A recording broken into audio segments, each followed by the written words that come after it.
Good evening. Tonight, we've been invited to investigate the Leu House Museum, a 19th century house in Orlando listed on the National Register of Historic Places. It's been home to 4 different families since 1888. The property itself was gifted to the city of Orlando in 1961 by Harry P. and Mary Jane Leu. On their travels, they collected plants and seeds and created what is now the magnificent Leu Gardens. Today, the museum stands as a showcase for its 19th and 20th century architectural styles and details the garden's origins. Many people who have visited the house claim to have experienced the residual energies of those who previously lived here. Tour guides are said to have witnessed apparitions, voices, and footsteps. Tonight, Orlando Paranormal will investigate the Leu House Museum.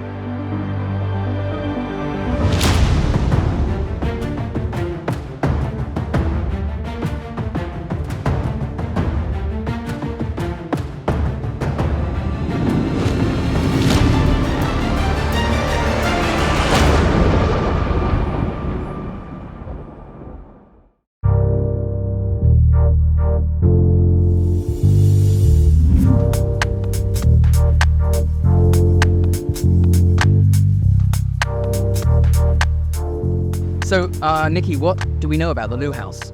Well, it's a museum now, of course, and it's on the National Historic Places Registry. The Mizelles were the family that first bought the property. Mr. Mizelle was Orange County Sheriff at the time, and he was the only Orange County Sheriff to be ambushed and killed in the line of duty. Wow. And then the next couple to live there, it's my personal favorite, is Helen Gardner. She was the first woman or man to own her own production company.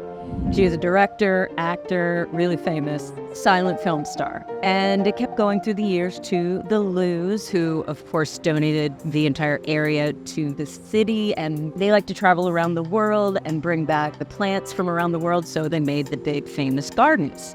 And so we have Leu Gardens as well. So what do we know about the Leu House in terms of ghost stories? What have you heard? Well, there's reported activity. The most reports of activity are on the second floor balcony. Footsteps, possibly whispers, all of that have been reported in that area. Some of the people who give tours there have said that they have heard some things that they can't explain. So this is the Leu House Museum. This is a beautiful, beautiful place. We're going to stake out a little bit here and see if any of past history is still with us. And there's Katie. She is joining me this evening. Hi. My initial thoughts about the Leu House, it was interesting driving up to it. I was surrounded by a lot of trees and darkness and Spanish moss, so that did set the mood a little bit, which was cool. So we're going to head upstairs. We've been told that this is where most of the activity happens. So let's go find out.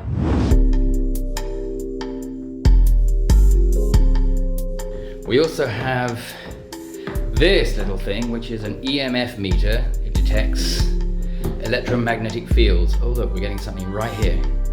Right here. The first thing we do on an investigation is a complete sweep of the whole building to check for electromagnetic energy from power sources or electronic devices.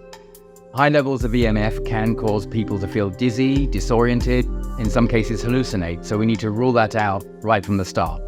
Don't know what that could be. Oh, you know what? That could be the power switch? No. I don't know, maybe not. This tapestry is really cool.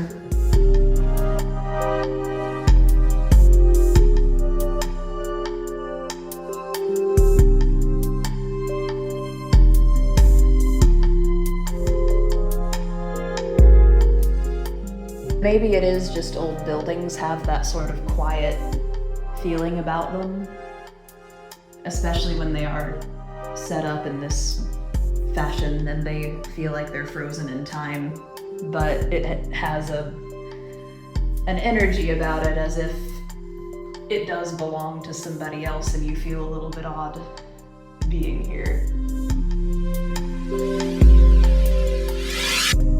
So we're gonna go lights out.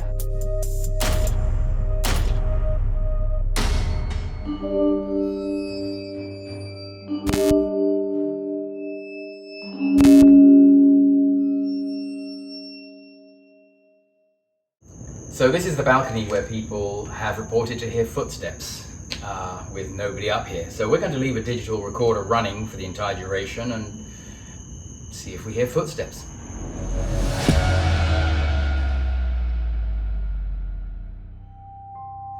I don't know what the original owners or uses of these rooms were, but I'm surprised the reports of the little girl are in the master bedroom instead of this one.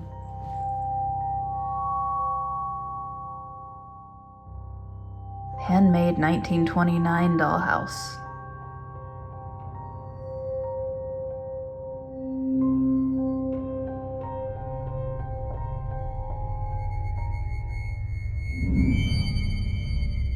Her right eye is kind of red.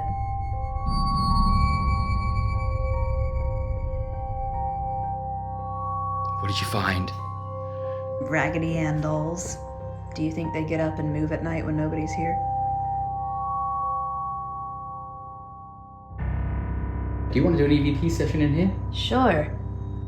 EVPs, or electronic voice phenomena, are voices that are said to exist in the electromagnetic spectrum that can be picked up by recording devices, but we can't actually hear with our own ears.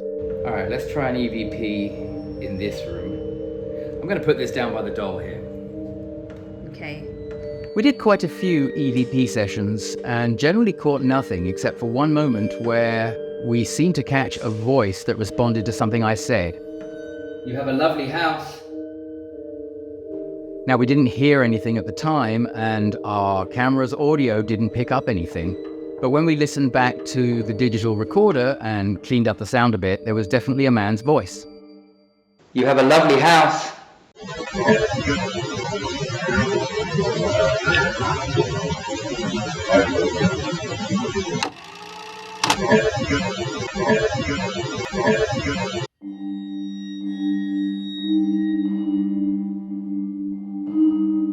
As far as visual evidence goes, we really didn't catch much. Our camera did pick up a small light anomaly in the doll room while we were doing an EVP session. We know it wasn't a bug. Bugs on infrared camera look very different. This light seems to originate from the dollhouse and then disappear. Our static camera in the hallway did pick up a very brief shadow that appears to be passing through a doorway. This happened while we were in the master bedroom, which was behind that wall. While we were doing an EVP session in the master bedroom, we kept hearing this jingling sound that we couldn't identify. He and I were both standing as still as we could stand, and we kept hearing this strange, it almost sounded like a disembodied jingling noise. You hear it? I hear it. And we could not figure out where it was coming from, and I told him it was coming from him, and he emptied his pockets and he got his keys, and made sure that he had nothing that could be making that noise. And the noise continued, and it kept following him. It's coming from in this room. I hear it again. All right, I think I found it. Mm-hmm. It's this. It's my pants. But for some reason, it was jiggling when you weren't moving earlier. I don't know. Anyway, enough of my pants.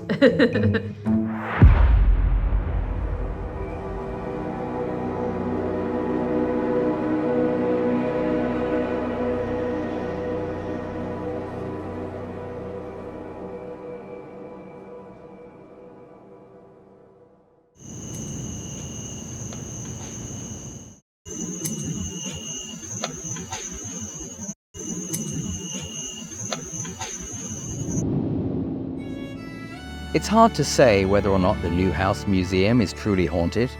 However, given the evidence we collected, along with stories and personal experiences from many others, it's reasonable to suggest that the energy poured into this house by 4 different families still resonates through a variety of paranormal manifestations. More than that, the love for this house shown by its former occupants ensures that their legacy will endure and that future generations will be able to enjoy the museum and the gardens for years to come.